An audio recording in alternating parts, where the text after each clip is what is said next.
sabéis, estamos en nuestra serie de los 4 pilares. No sé si puedes poner la foto de los 4 pilares, una de las dos, la que tengas antes. Y el primero de nuestros 4 pilares nos hablaba de cómo nosotros, cómo la Iglesia tiene que andar en santidad, buscar la santidad. Hemos estado hablando de la santidad, pero hoy vamos a ver al Dios que es 3 veces santo. Vamos a hablar de ese atributo de Dios, y a lo mejor no sabéis, muchos de los que estáis aquí, porque lleváis poco tiempo en los caminos del Señor, qué son los atributos, ¿no? Pero cuando en esta mañana empecemos, ya estamos empezando a hablar de ese atributo que refleja lo que Dios es, de su santidad. Al hablar de que Dios es santo, hermanos, nos estamos obligando a nosotros a ser santos. Entonces, si no quieres que lo que hoy te obliga a buscar la santidad, márchate. Porque Dios quiere una iglesia santa. Y eso nos va a doler. Porque es renunciar a muchas cosas de las cuales convivimos hoy en día. Nos va a doler. Porque Dios no quiere criaturas, hijos de Dios, que vivan una vida a medias. Dios quiere que vivamos enteramente para Él. Y la verdad que os digo, esto nos va a obligar, y espero que así sea, que el Espíritu Santo nos obligue a buscar más la santidad de Dios. Porque estamos en tiempos duros y difíciles. Y se van a volver cada vez más difíciles. Nuestros hijos en el colegio ya lo están pasando difícil. Más aún se va a volver. Pero aún así la iglesia tiene que ser más santa todavía. Pasa una cosa, que cuando la iglesia no es santa y no está marcando nuestra sociedad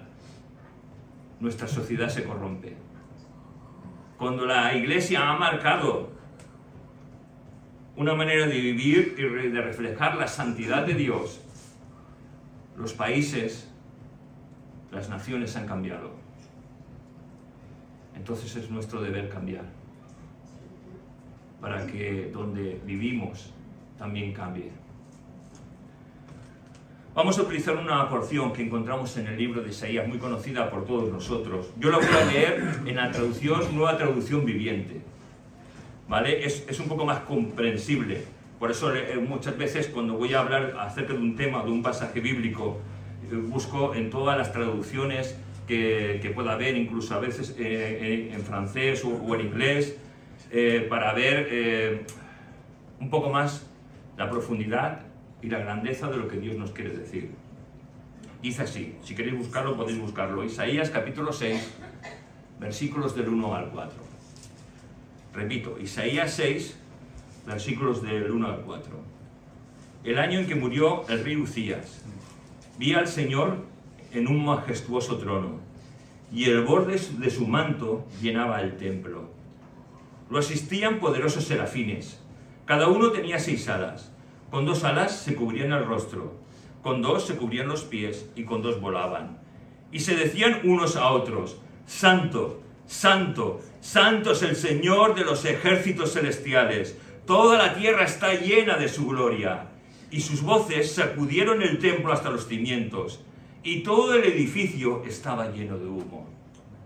Es la grandeza de nuestro Dios, de un Dios que es 3 veces santo. Cuando decimos que Dios es santo, ¿qué estamos queriendo decir?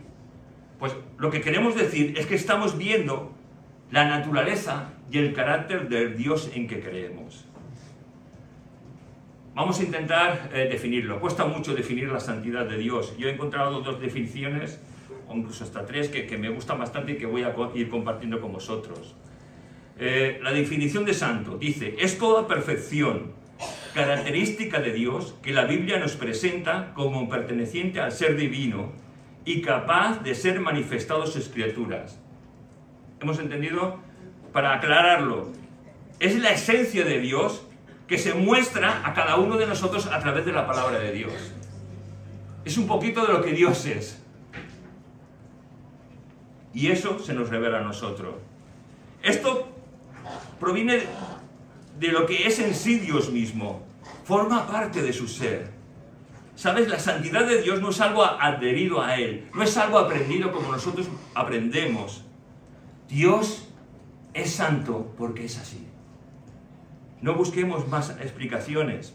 Francisco La Cueva, un teólogo, supongo que habéis oído hablar de él, es un teólogo católico que se convirtió por medio de nuestro hermano que ya está bueno, los dos creo que están ya con el Señor, Samuel Vila. Samuel Vila le habló del Señor y este hombre que era católico, teólogo católico, dejó el catolicismo por una verdad superior que está manifestada en la Biblia. Dios es santo y a través de su santidad envió a Jesucristo para remisión y perdón de pecados. La salvación no se encontraba en los santos, no se encontraba en María, se encontraba en la persona de Cristo Jesús. Esa es la persona en que nosotros creemos. Jesucristo, nuestro Salvador, nuestro Redentor. Y al mismo tiempo Jesús es santo. 3 veces santo, porque el Padre, el Hijo y el Espíritu Santo son uno. Uno en grandeza, uno en poder, uno en santidad. Fíjate, todos los demás atributos divinos son simplemente expresiones de la santidad de Dios. Ninguno de sus atributos puede andar por separado sin la santidad. Y al mismo tiempo, cada atributo de Dios se completa uno a otro. No son cualidades como nosotros podemos tener. Es la misma esencia de Dios manifestada a los hombres. Y al mismo tiempo hay una perfecta unidad entre todos los atributos de Dios. Los atributos, podríamos decir, son perfecciones distintas entre sí, pero de manera afincadas en la plenitud única e infinita de un Dios eterno. Los atributos de Dios, incluido la santidad, no pueden existir ni coexistir en oposición o separados de los demás. Para que lo podamos entender, muchas veces decimos Dios es amor, ¿verdad? Pero no tan solo Dios es amor, sino que Él es la esencia del amor. No sé, espero que me estéis entendiendo. O sea, no es algo como el amor entre familiares o el amor entre un hombre y una mujer que empieza por una atracción y se crea un vínculo, un amor. No, no. Dios es la esencia del amor. Nosotros conocemos algo de lo que es el amor porque conocemos a Dios. Si no conociéramos a Dios, no tendríamos ni la más mínima referencia de lo que es el amor de verdad. Porque el amor de verdad no es el amor que se tiene un hombre o una mujer, un padre o un hijo, o entre hermanos, no, no. El amor de Dios es mucho más superior. Y fue manifestado en Cristo Jesús. No sé si podemos intentar cantar esto porque pienso que es tan difícil. Mira, la santidad de Dios refleja y muestra el carácter de Dios. Es el estándar que todos aquellos que somos hijos de Dios debemos seguir. Nuestro estándar de santidad, no sé, creo que muchas veces nos fijamos en predicadores de renombre o en hermanos que con mucho tiempo en la fe, que tienen, no sé, y a veces nos fijamos o miramos a los hombres y mujeres que hay en la palabra de Dios, ¿no? Y miramos esos hombres, esas mujeres, como un estándar en el cual nosotros nos podemos reflejar, ¿verdad? No sé si te ha pasado, tienes hombres, por ejemplo, José, la integridad de José es increíble, además es un tipo de nuestro Señor Jesucristo. Pero fíjate, aunque sea José, Elías, Ruth, Pablo, eran hombres y mujeres que andaron en santidad, pero al mismo tiempo reflejaban sus debilidades y su dependencia. Dios no refleja ni debilidad ni dependencia. Dios es santo. Y Él es el tipo en el cual tú y yo nos tenemos que fijar. No hay otro tipo, es Dios. Dios no depende de nada ni de nadie. Y al mismo tiempo esa santidad gloriosa y majestuosa de nuestro Dios se manifiesta en la cruz del Calvario. A través de la obra de Cristo Jesús. No hay manera más admirable y solemne que ver la santidad de Dios. Y no sé si comprendemos lo que pasó en la cruz del Calvario y por qué vino Jesucristo. Porque el hombre estaba apartado de la gloria de Dios. Y en la eternidad, pienso, no sé si diré una herejía, el Padre y el Hijo hablaron. ¿Hacemos al hombre? Pero si va a pecar, hagamos al hombre. Pero si el precio del pecado con el que van a pegar es la muerte, es la separación eterna.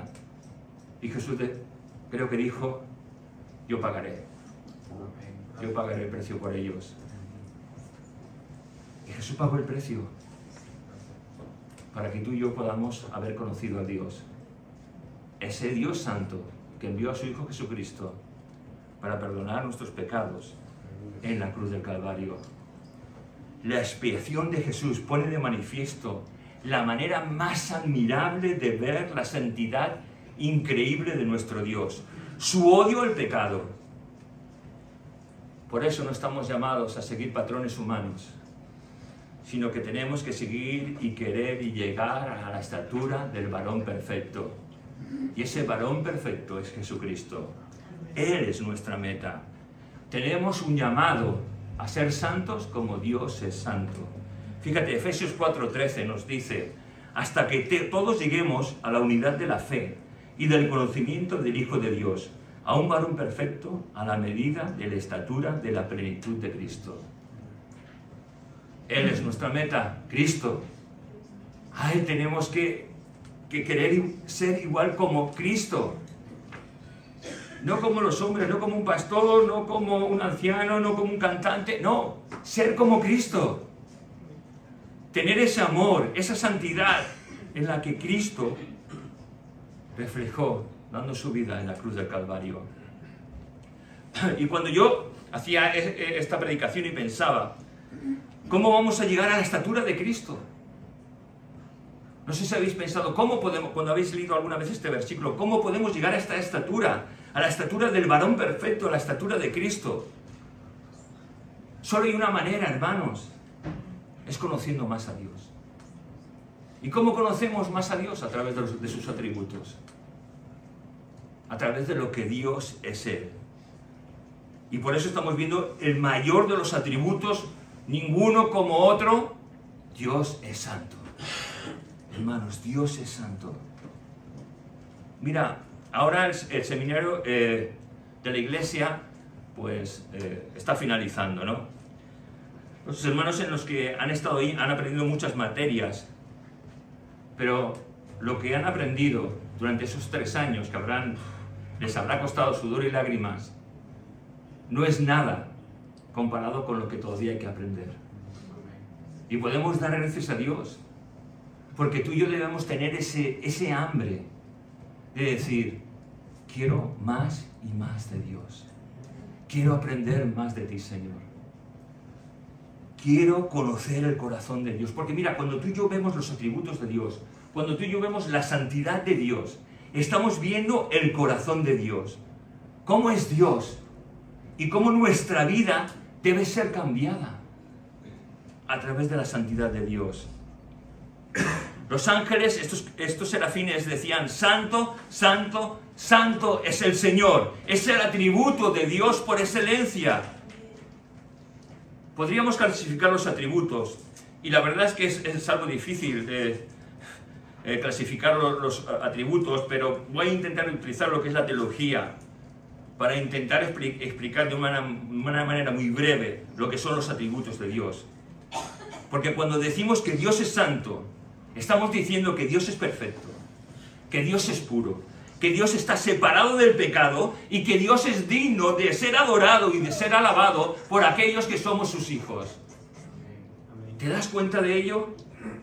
Cada atributo de Dios está reflejando parte de sí, parte de su amor, parte de lo que es Él. Los atributos de Dios se clasifican en 3 grupos.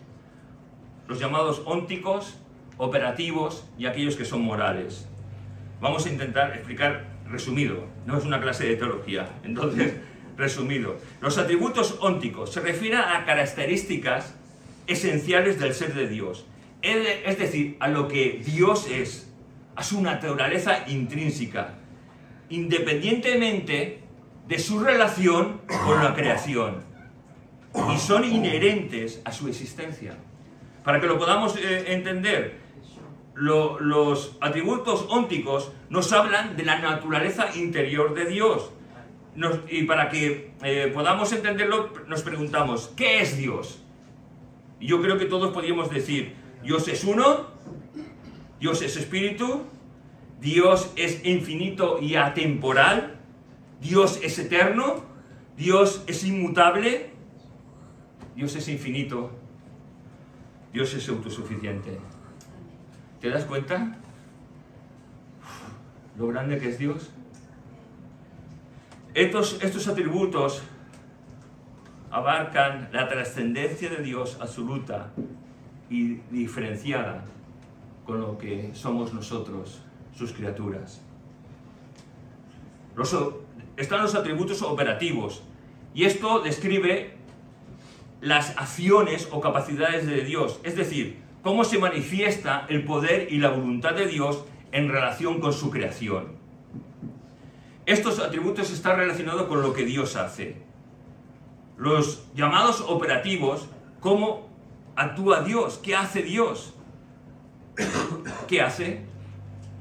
Dios piensa, Dios quiere, o sea, piensa, es verdad, quiere, es amor, puede, es poderoso, al mismo tiempo es omnipotente, omnisciente, omnipresente, soberano, es el Dios providencial. Es decir, los que creemos en una providencia, la providencia es Dios. Entendemos esto porque hay gente que cree en la providencia humana, ¿no? Que todo viene de un porqué. No. Todo está en Dios. Todo. Toda nuestra vida está en Dios y supeditada a Dios. Estos atributos destacan la capacidad de Dios para actuar y gobernar en el universo. Dios es el que tiene el control de todo. Están los atributos morales. Estos se refieren a las cualidades éticas y relacionales de Dios que reflejan su carácter moral y cómo es su relación con las criaturas hechas por Él. Y en esas criaturas nos encontramos aquellos que somos hijos de Dios. Porque todos los hombres somos criaturas, pero hijos de Dios son aquellos que han sido salvos y regenerados por la sangre del Cordero de Dios. Estos atributos llamados morales, para poderlo entender, nos hacemos una pregunta: ¿cómo es Dios? Y yo creo que esta la podríamos decir todos. Dios es bueno, Dios es santo, Dios es justo, Dios es amor, Dios es misericordioso, Dios es bondadoso, Dios es paciente. Estos atributos, tan solo unos cuantos de los que podemos ver, porque podríamos decir muchísimos más de todos, reflejan el carácter moral de Dios y de cómo Él se relaciona con toda la humanidad. Vamos a intentar ahora, visto así un poquito de lo que es el Dios Santo, el cual debemos conocer, vamos a intentar ir al texto que hemos leído para que también nos refleje un poco lo que es la santidad de Dios. En primer lugar, cuando leemos el texto que hemos leído de Isaías, vemos que nos habla de un rey, del rey Uzías, que muere. Pero ¿por qué Dios quiere destacar eso? Vamos a verlo un poquito más adelante. Pero antes me gustaría que conociéramos al rey Uzías. ¿Sabéis algo del rey Uzías? Bueno, vamos a leer dos pasajes. Uno que se encuentra en Segunda de Crónicas 26 del 3 al 5. Segunda de Crónicas 26 del 3 al 5. Fíjate lo que dice. De 16 años era Uzías cuando comenzó a reinar, y 52 años reinó en Jerusalén. El nombre de su madre fue Jecolías de Jerusalén, e hizo lo recto ante los ojos del Señor, conforme a todas las cosas que había hecho Amasías su padre, y persistió en buscar a Dios en los días de Zacarías, entendido en visiones de Dios, y en estos días que buscó al Señor, Él le prosperó. ¿Habéis visto? Un rey, un hombre que con 16 años empieza a buscar a Dios y a ser íntegro en los caminos de Dios, no como los otros reyes anteriores, que habían buscado su propio placer, que habían desobedecido a Dios, que habían levantado altares para su propio beneficio y gloria. Este chaval con 16 años lo que hace es buscar a Dios de todo su corazón. Pero hay un pero. Vamos a Segunda de Crónicas, al mismo capítulo, y vamos a leer los versículos del 16 al 19. Mira, dice así: mas cuando ya era fuerte, su corazón se enalteció para su ruina, porque se rebeló contra el Señor su Dios, entrando en el templo del Señor para quemar incienso en el altar del incienso. Y entró tras él el sacerdote Azarías, y con él 80 sacerdotes del Señor, varones valientes. Y se pusieron contra el rey Uzías y le dijeron: no te corresponde a ti, oh Uzías, el quemar incienso al Señor, sino a los sacerdotes, hijos de Aarón, que son consagrados para quemarlo. Sal del santuario, porque has prevaricado, es decir, has pecado, y no te será para la gloria delante del Señor Dios. Entonces Uzías, teniendo en la mano un incensario para ofrecer incienso, se llenó de ira, y en su ira contra los sacerdotes la lepra le brotó en la frente, delante de los sacerdotes en la casa del Señor, junto al altar del incienso.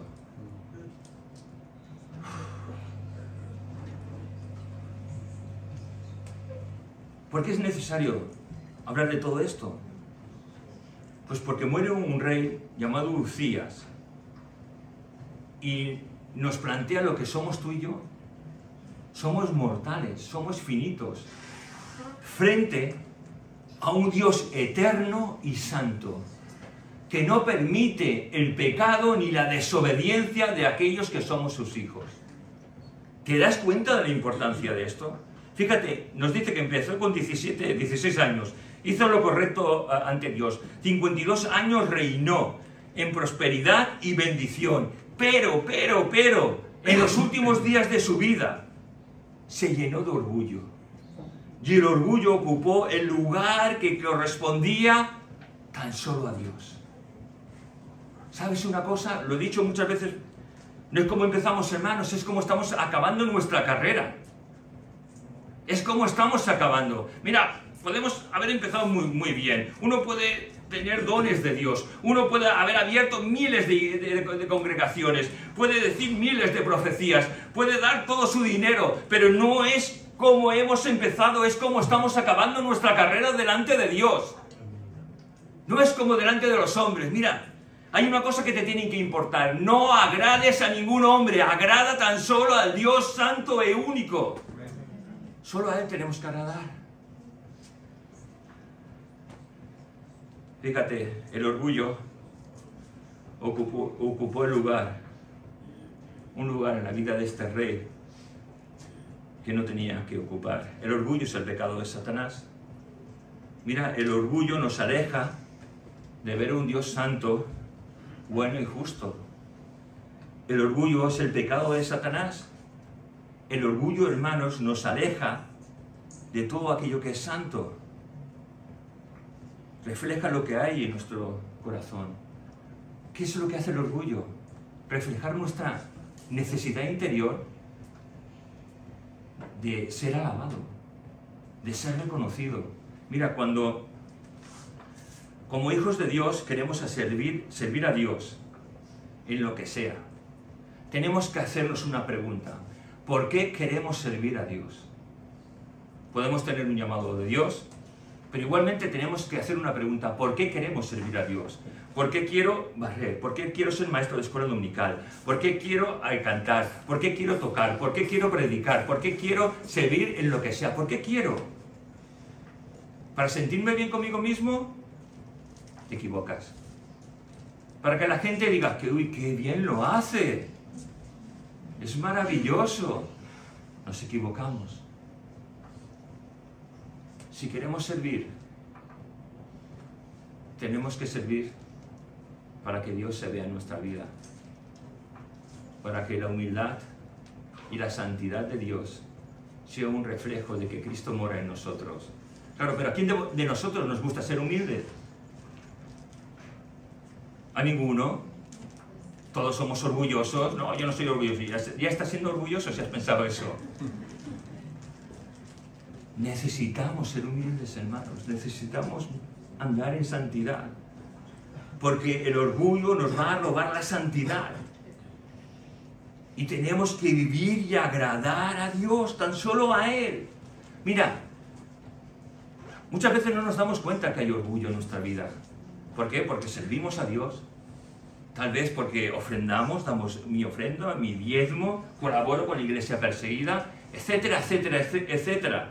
Pero mira, por mucho que yo haga, por mucho que yo venga aquí cuando nos reunimos como congregación a alabar a Dios y levantar mi voz, o a predicar, o a tocar, o a barrer, o a dar una clase de escuela dominical, una clase de seminario, etcétera, etcétera, etcétera, tan solo es fuego extraño si no hay santidad en nosotros. El fuego extraño es algo que no sube delante de la presencia de Dios, es algo que Dios aborrece. Para que lo entendamos, Abel y Caín hicieron dos sacrificios. El sacrificio de Abel fue fuego agradable ante Dios. El sacrificio de Caín fue fuego extraño. Fuego extraño, no agradó a Dios. Muchas personas dicen, bueno, es que llevaría frutas, lo peor de su cosecha. No, no, es que estaba haciendo lo incorrecto. Tanto Abel como Caín tenían que ofrecer un cordero en expiación por sus pecados. Es hacer lo correcto delante de Dios, no de los hombres. Si quieres ser visto, si quieres ser reconocido, vete a un show de estos que hacen por la tele y participa, a lo mejor te dan un premio en lo que sepas hacer. Pero si quieres servir al Señor, tienes que hacerlo con humildad, con reverencia, con temor, viviendo en la santidad en la que Dios quiere que tú y yo vivamos.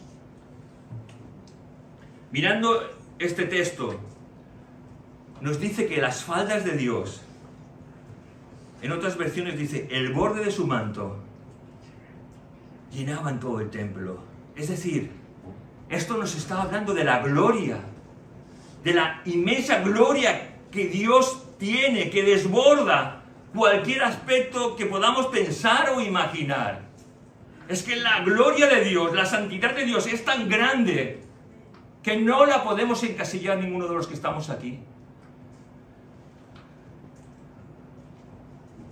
Esa gloria de Dios nos habla de que Dios tiene el control de todo, de que no hay nada que se le escape. Mira, muchas veces hemos llegado a poder pensar que el Señor tiene un plan A y un plan B y un plan C para nuestra vida. No sé si lo has llegado a pensar, ¿no? Es decir, yo si en vez de casarme con mi mujer me hubiese casado con otra mujer o mi mujer con otro hombre, a lo mejor era el plan B o el plan A, ¿no? Entonces el plan A a lo mejor hubiese sido mejor, ¿no? Claro, entonces ¿en qué plan de Dios nos estamos moviendo, ¿no? En el A, B, el C. En el C a lo mejor me he quedado soltero para toda mi vida y me ha tocado la lotería. Uy, fantástico, ¿no? Yo qué sé. ¿Por qué pensamos tantas tonterías, hermanos? ¿Por qué pensamos tonterías? Dios tiene todo el control. Dios sabe cuando yo iba a nacer con quién me iba a casar, quién iba a ser mis hijos, si iba a tener hijos o no, mis trabajos.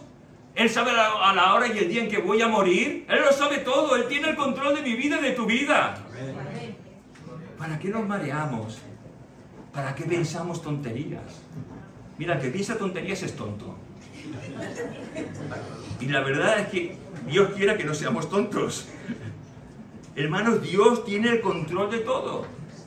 Y para poder ilustrarlo todavía más, muchas veces podemos pensar, ¿y por qué Dios hizo a Satanás?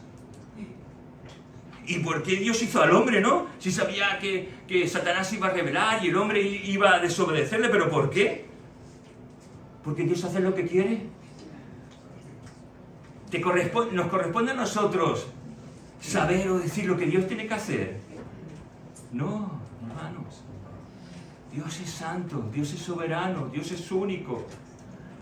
Gloria a tu nombre. Desde su trono, Dios está gobernando todo. Desde su trono gobierna nuestra vida y tiene el total control de ella. Y nos preocupamos. ¿Y cuánto me queda para jubilarme? Mi madre dice que yo nací ya diciendo, ¿cuándo me voy a jubilar? Si solo Dios sabe si vamos a llegar a jubilarnos. Entonces, tenemos un Dios santo, sublime, que tiene el control de todo. Se nos dice en este texto que sus faldas cubrían todo el templo. Y hermanos, hay un templo que Dios tiene que estar continuamente llenando, que tiene que rebosar de la santidad de Dios. Y ese templo lo encontramos en el libro, en la primera carta que Pablo dirigió a los Corintios, en el capítulo 3, versículos 16 al 17, que dice: ¿no sabéis que sois templo de Dios y que el Espíritu de Dios mora en vosotros? Si alguno destruyera el templo de Dios, Dios le destruirá a él, porque el templo de Dios, el cual sois vosotros, santo es. Amén. ¿Entendemos? Dios es santo. Dios nos ha hecho escogidos, nos ha apartado. Hermanos, es que creo que no comprendemos lo que Dios ha hecho con nosotros. Es que nos ha librado de la muerte y de la condenación. Y nos ha llamado a vivir en la santidad y en la gloria del Salvador y Redentor que nos llamó para ser sus hijos. Mira lo que dicen los serafines. Santo, santo, santo es el Señor de los ejércitos celestiales. 3 veces santo. Mira, esta raíz hebrea que están transmitiendo estos serafines. La palabra serafín significa abrasar, quemar, arder. Y nos está sugiriendo la pureza, la santidad. Nos está hablando del juicio y sobre todo está resaltando la santidad de Dios. Estos ángeles siempre están adorando, son obedientes, poderosos, nos dicen, llaman a Dios incondicionalmente. Creo que nos falta amar a Dios de una manera incondicional, porque a veces creo que nos hemos acostumbrado a tener un Dios como si fuera un padre a que todo el rato le estamos pidiendo. Mira, todos hemos sido hijos, muchos somos padres, pero como hijos hemos sido agradecidos por lo que nuestros padres han hecho. Algunos diréis sí, otros no. ¿Hemos dado gracias a nuestros padres por el esfuerzo con que nos han cuidado? Si han sido buenos padres y si han sido malos y nos han dado abrigo y comida, pues aún se han portado, ¿no? Yo tengo un padre que me abandonó y dijo, ahí te pudras. Pero tenemos un padre que es, sobre todo los padres, superior, increíblemente santo, al cual tú y yo tenemos que estar dando gracias toda nuestra vida. Y aun cuando estemos en su presencia, no podremos dejar de agradecer lo que Él ha hecho por nosotros. Nos ha salvado de una condenación eterna. ¿Sabéis lo que es una condenación eterna? Debe ser algo terrible. No, yo no me lo imagino. Yo no sé si tú tienes más imaginación que yo, pero es algo increíble lo que Dios ha hecho por nosotros. Y nosotros debemos, como estos serafines que hablan de arder, de quemar, de abrasar, tenemos que querer esa santidad de Dios que nos abrace, que nos queme, que nos haga andar en pureza delante de un mundo que nos engaña continuamente. En España, hace mucho tiempo atrás, existía lo que se llamaba el timo de la estampita. Es decir, uno iba con una serie de billetes y decía, mira, es que me encontraste sobrecito, me lo puedes cambiar por otros de otro color, es que no me gusta, son de color, por ejemplo, pongamos billetes de 20 euros, no, de 50 euros, son de color marrón, a mí me gustan los de color azul y rojo o rosa. Entonces, claro, el otro decía, wow, cuánto dinero. Iba corriendo, le daba un sobre, lo que pasa que no se había dado cuenta que cuando le daba el cambiazo, eran simplemente papeles. Y nosotros, hermanos, caemos en el timo de este mundo. Pensamos que obtenemos cosas de valor, cosas que satisfacen nuestra carne, pero la amistad con el mundo es enemistad con Dios. Y la amistad con el mundo produce muerte en nuestras vidas. Mientras que la dependencia de Dios y la amistad con Dios va a traer bendición en nuestras vidas. Me da la sensación que muchas veces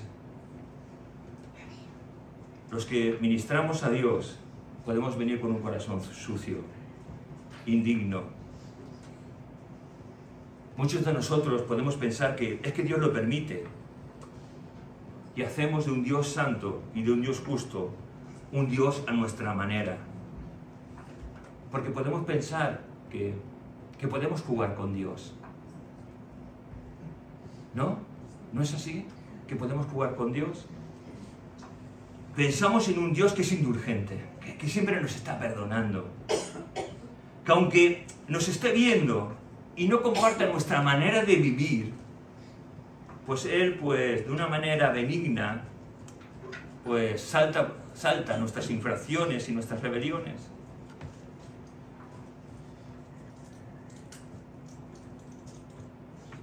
¿No es así? Que jugamos un tanto con Dios. Pero mira, en el Salmo 5 dice, aborreces a todos los que hacen iniquidad. Salmo 7, versículo 11 dice, Dios está airado todos los días contra el impío. Y cuando tú y yo nos acostumbramos a jugar con el pecado, a vivir en el pecado, a estar entre la frontera entre el pecado y la santidad, nos estamos convirtiendo en personas impías, que Dios aborrece. Creo que tenemos un llamado hacia la santidad.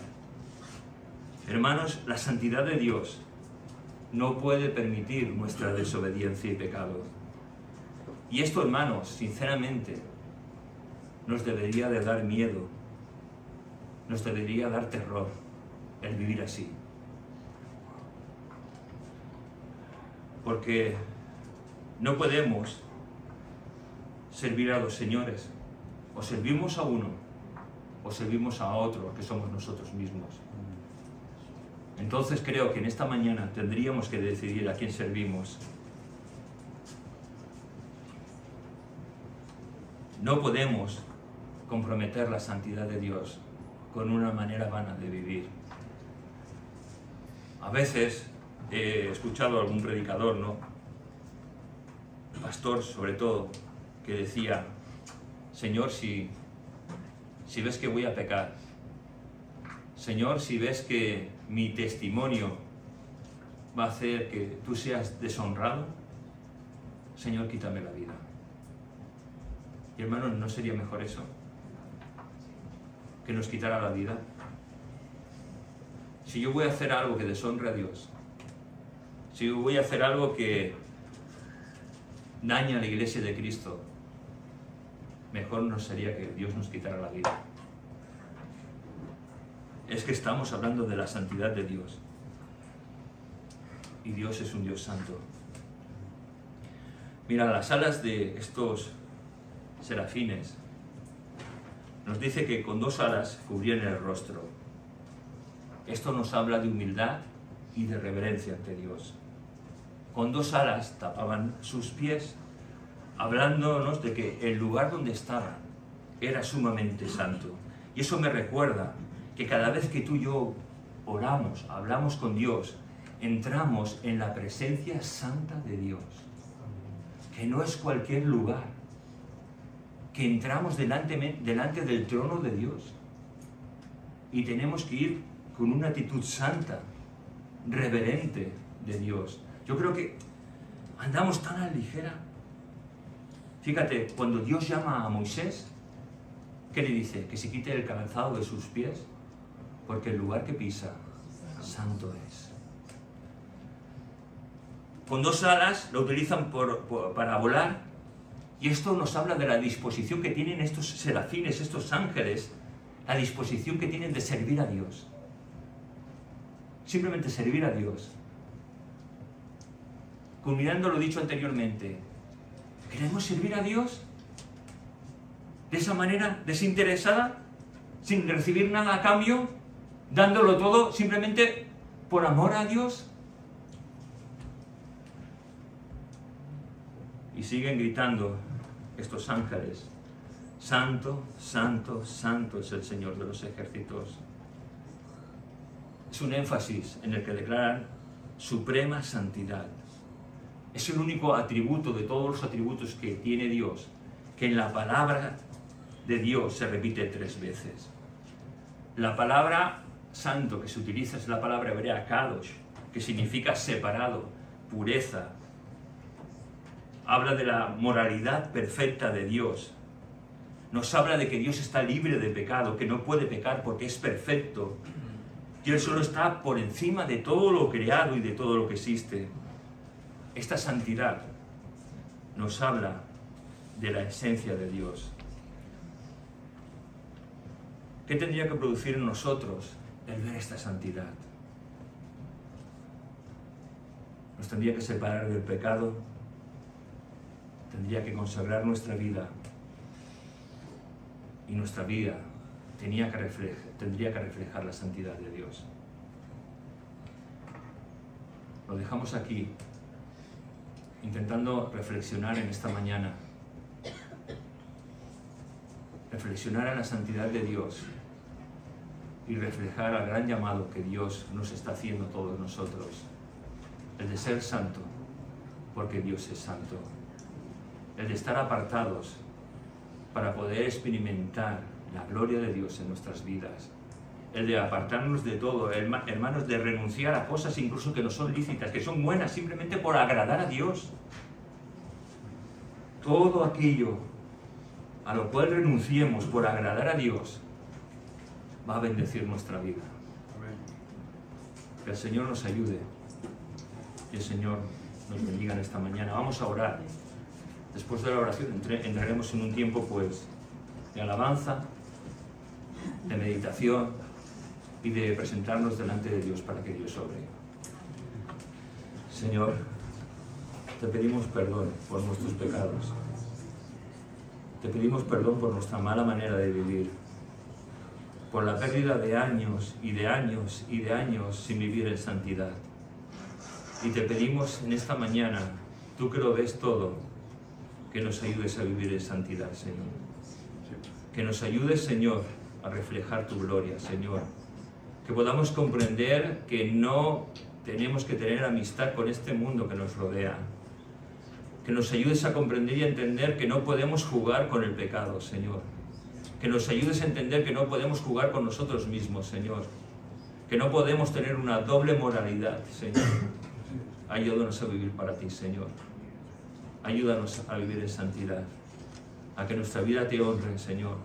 A que nuestra familia te honre, Señor. A que nuestros hijos, nuestros nietos, Señor, te honren, Señor. Por favor, ayúdanos. Porque nuestro corazón es un corazón rebelde. Señor, muchos de nosotros estamos en los últimos tiempos de nuestra vida.